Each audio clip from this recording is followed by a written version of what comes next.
Halo guys, jumpa lagi di channel saya Om Ewa. Oke, video kali ini kita akan belajar dan mempelajari bagaimana cara kerja gear transmisi 2 kecepatan di sebuah mobil RC.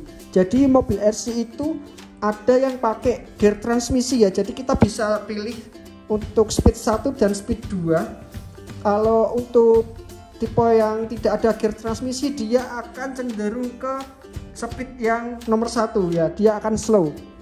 Tapi dia tapi dia meningkatkan torsi yang kuat gitu ya. Tapi karena torsinya kuat, kecepatannya jadi menurun. Nah, kita akan mempelajari bagaimana caranya gear transmisi itu bekerja di gearbox 2 speed. Nah, ini kebetulan di depan saya ini sudah saya preteli gearbox dari Injora dual speed ya, teman-teman. Ini sudah pakai sistem 2 kecepatan gear 1 dan gear 2. Dan dia punya gear netral, jadi dia bisa netral tanpa motor bisa jalan, bisa gas, tapi tanpa menggerakkan roda seperti itu ya teman-teman. Untuk cara kerjanya kita akan pelajari bersama-sama. Di depan saya ini sudah kita preteli di dalam sebuah gearbox, dan ini dari transfer case ya. Ini gearboxnya, ini transmisinya, dan ini transfer case yang keduanya nanti akan terhubung ke kopel atau ke ban. Oke, kita akan mempelajari satu-satu dari awal. Nah, nanti kita akan lihat berapa rasio perputaran gear itu ya. Kan gear itu dari dinamo, dari motor itu RPM-nya tinggi, kemudian diperlambat dengan perbandingan rasio dari gigi, jumlah tit atau jumlah gigi ya.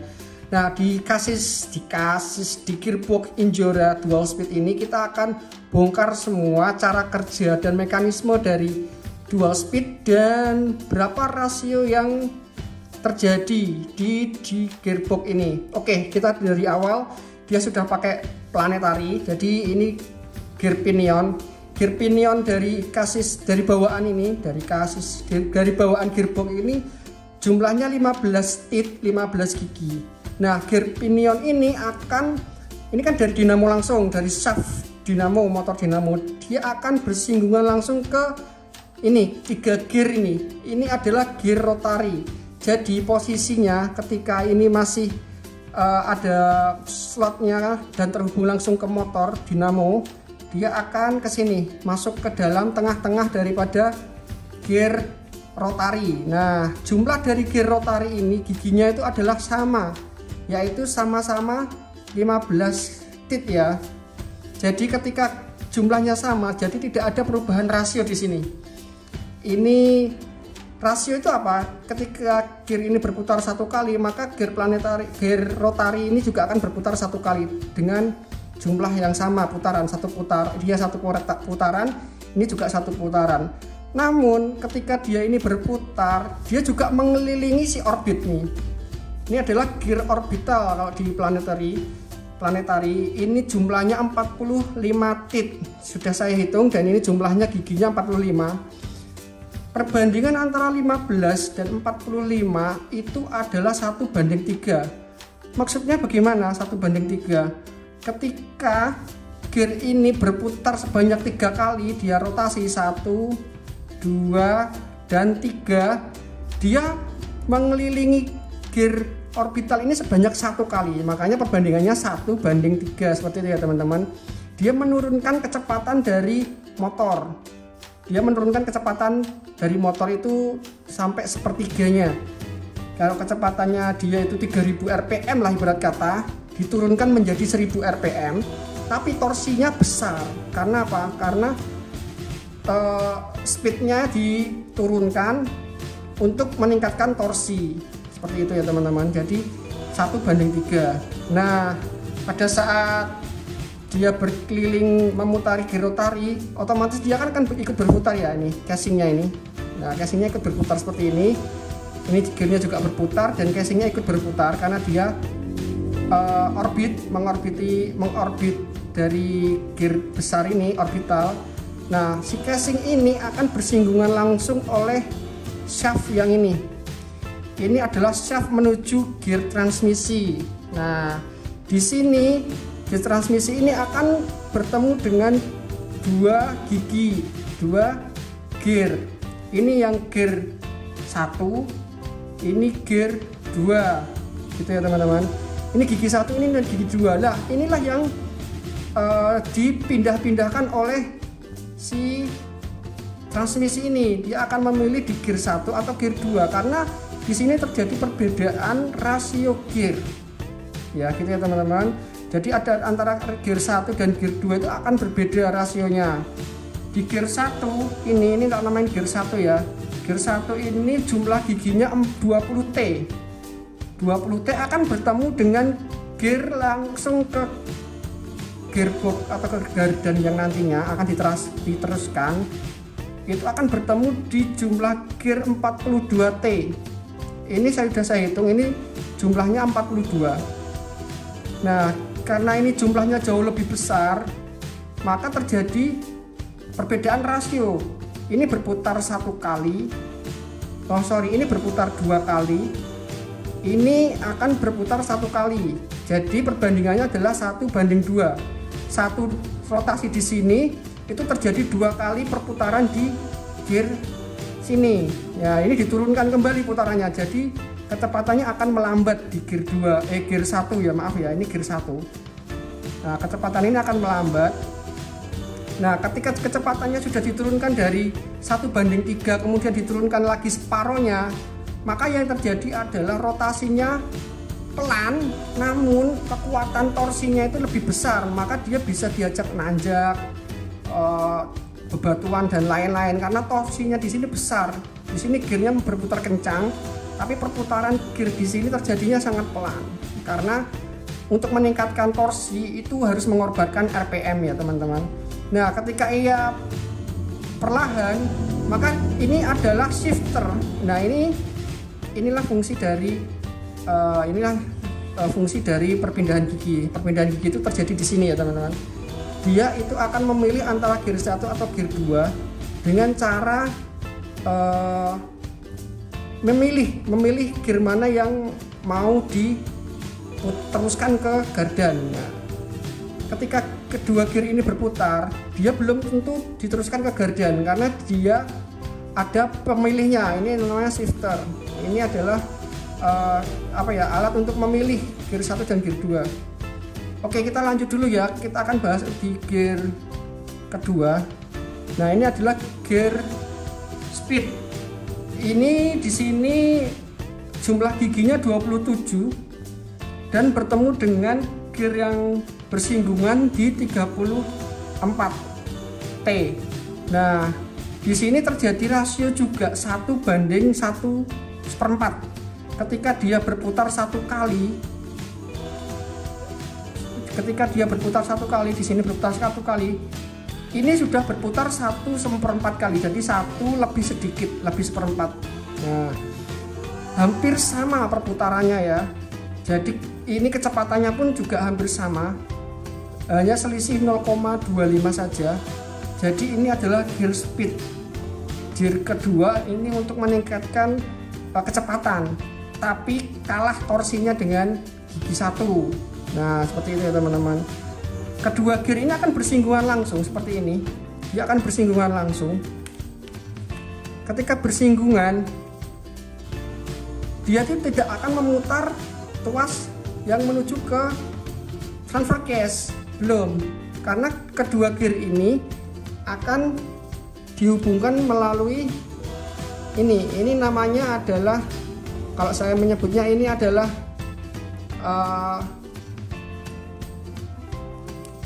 kayak seperti gigi as transmisi ya, kalau enaknya nyebutnya ya. Nah, as transmisi ini dia akan berputar, giginya kedua gear ini akan berputar, namun asnya tidak akan ikut berputar. Nih, lihat, kalian bisa lihat ya, gigi ini akan berputar, namun asnya ini di tengah dia tidak akan ikut berputar. Nah, dia akan berputar seperti ini teman-teman, tapi as tengah tidak ikut berputar. Nah, as tengah inilah yang akan dihubungkan ke kopel yang akan dilanjutkan ke transfer case. Nah, di tengah-tengah sini itu ada yang namanya tadi shifter. Nah, shifter itu letaknya di tengah seperti ini ya teman-teman. Nih, ini shifter di tengah. Tengah ini bentuknya heksagon. Ini penta ya. 6 ini 1 2 3 4. Dia itu 6 pentagonal, dia tidak bulat.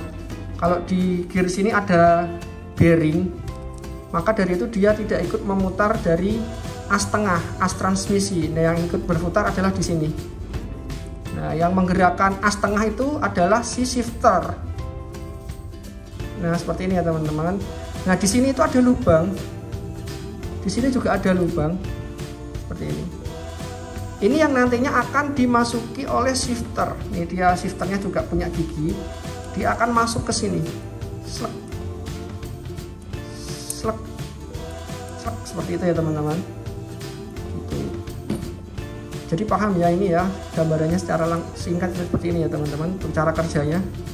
Nah, dia kalau di tengah, shifternya di tengah, di as itu tidak akan ikut berputar. Ini saya taruh tengah. Ini kedua gear itu berputar ya, tapi as tidak ikut berputar. Ketika as ini maju, ketika shifter ini maju ke depan dan masuk ke dalam lubang dari gigi yang satu, maka as tengah akan ikut berputar seirama dengan gear 1. Nah, inilah yang terjadi. Dia akan menjadi shifter di gigi 1. Nah, dia akan berputar oleh gigi 1. Apa yang terjadi jika di sebaliknya? Kalau ini juga sama-sama berputar, tapi ini tidak ikut menggerakkan as. Ketika dia berputar dan dia shifter ini dipindahkan ke bagian satunya, salah satu sisi, dia nyambung ke sini, maka yang berputar adalah as ini akan berputar mengikuti gigi yang sini, gigi nomor 2. Nah, seperti itu ya teman-teman. Jadi ini ada pemindahnya yang namanya ini shifter. Dia letaknya di sini. Dia untuk memindahkan antara yang mau digigitkan, masuk bahasa mudahnya ya, dia mau digigitkan ke gear depan seperti ini, dimasukkan ke gear depan, atau dia memasukkan ke gear yang belakang. Nah, seperti itu teman-teman. Nah, ini adalah shifter. Dia akan memindah mana yang as tengah ini mau diputar. Dia ikut gigi 1 atau dia akan berputar ikut gigi kedua. Kalau di tengah-tengah, otomatis dia akan tidak bersinggungan antara depan dan belakang. Dia menjadi netral. Maka dari itu dual speed ini ada netralnya ketika shifter itu berada di antara kedua gear. Di tengah-tengah seperti ini, dia nggak bisa jalan. Nah, seperti ini dia netral. Ketika sudah dipindahkan, nah, alat untuk memindahkan ini shifter ini itu pakai servo. Apa itu servo? Nah, servo itu seperti ini ya teman-teman. Sebentar ya, saya kembali biar gamblang ya ini teman-teman, karena sistem seperti ini tuh sangat sederhana sebenarnya. Lebih rumit jika ini terjadi di kendaraan bermotor. Dia ada sistem kopling di sini. Kalau di gigi di RC ini tidak ada kopling di sini. Nah, ini adalah servo. Dia yang bertugas untuk memindahkan dengan cara apa? Dia punya tuas di sini. Nah, servo ini yang akan mendapatkan sinyal dari remote. Nah, seperti ini. Servo ini yang akan mendapatkan sinyal dari remote.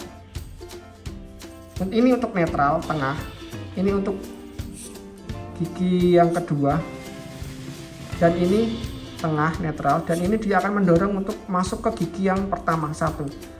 Nah, ini adalah tuas shifternya. Tuas shifternya nanti ada di sini ya teman-teman. Nah, seperti ini. Dia akan memindahkan antara gear 1 atau gear 2.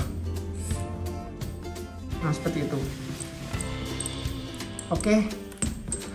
Ketika sudah as dari transmisi ini sudah berputar, dia ikut gear 1 atau gear 2, maka as dari transmisi ini akan dilanjutkan oleh kopel drive shaft. Kopel ini akan berujung ke transfer case. Nah, di sini masih dihadapkan dengan gear kembali. Transfer case ini gearnya itu sama. Nah ini sama, jadi tidak ada perbedaan rasio. Di sini jika dia berputar 1 kali, maka di sini juga akan berputar 1 kali, gitu. Namun ketika dia transfer case ini, kopel ini kita pindahkan ke gear yang paling sini, paling kecil. Nah di sini baru terjadi perbedaan rasio, teman-teman. Perbedaannya itu 1:1/4 lagi. Dia berputar 1 kali, yang kecil ini sudah berputar dengan putaran 1/4 kali. Nah otomatis dia akan lebih pelan lagi, tapi karena dia lebih pelan, torsinya jauh lebih meningkat lagi, gitu ya teman-teman. Jadi di gearbox Injora ini itu banyak kita temukan perbedaan rasio yang bisa kita pilih. Itu sudah bagus banget, dia sudah dual speed, kecepatan kita bisa pilih kecepatan yang lambat atau kecepatan yang tinggi, 1 atau 2 untuk meningkatkan torsi untuk lambat. Terus kemudian dari situ kita juga bisa memilih lagi, kita mau untuk meningkatkan torsi kembali atau kita langsung sudah puas dengan hasil dari gear 1 dan gear 2, kita langsung teruskan ke roda, itu bisa langsung. Ini tanpa merubah rasio dari gigi sini. Ini kan giginya perbandingannya 2:1 dan 1:1/4. Nah di sini nanti juga sama, 2:1 atau 2/4, tinggal tergantung gigi mana yang dipilih. Tapi ketika kalian belum puas dengan rasio ini, kalian bisa pilih lagi ke transfer case yang sebelah pojok sendiri ya. Ini yang dihubungkan ke kopel, dia akan menurunkan kembali kecepatannya menjadi 1/4 kali lagi, dan torsinya jauh lebih kuat lagi. Nah di dalam transfer case sini ini juga bisa dilanjutkan ke kopelnya mau reverse atau mau normal. Kalau reverse kan dia akan berputar dengan arah yang berlawanan seperti ini. Misalnya kopel dia berputar ke arah ke kanan, yang di sini dia akan berputar ke arah ke kiri, seperti itu ya teman-teman, untuk meningkatkan stabilitas dan mengurangi daya miring ya. Kalau misalkan kopelnya itu searah, maka dia akan daya tekannya itu bisa ke kanan atau ke kiri, tidak seimbang. Oke gitu teman-teman untuk pembahasan pada video kali ini. Jadi kalian bisa tahu dengan gamblang cara kerja dari gear transmisi 2 kecepatan di gear Injora. Di sini tidak ada kopling ya teman-teman. Kalau di mobil beneran itu sebelum kita sudah memilih gear 1 atau 2, sebelum masuk ke gear kopel, dia di sini ada kopling, di sini mekanisme kopling. Jadi ketika dia sudah masuk gigi 1, nah kita bisa tarik koplingnya pelan-pelan untuk disambungkan ke kopel biar tidak terjadi hentakan. Kalau ini dia langsung di gear 1 kemudian masuk gear 2, jadi akan terasa hentakannya jedak seperti itu ya, karena gearnya ini langsung bersinggungan langsung dengan main gear, jadi tidak ada pemisah atau penjedanya, tidak ada koplingnya ya. Tapi karena ini mobil selayaknya untuk medan berat, dan kalau kita pakai remote itu juga susah juga untuk mengatur koplingnya ya, jadi memang dibikin seperti ini langsung tanpa kopling. Oke gitu teman-teman, video kali ini sudah cukup lama, jadi terima kasih buat kalian yang sudah nonton, terima kasih buat kalian yang sudah subscribe dan like juga share. Terima kasih sekali, dan kita akan berjumpa lagi di next video berikutnya ya. Kita akan bongkar-bongkar lagi ya, atau kita akan sharing-sharing lah. Oke terima kasih dan salam satu hobi. See you next time.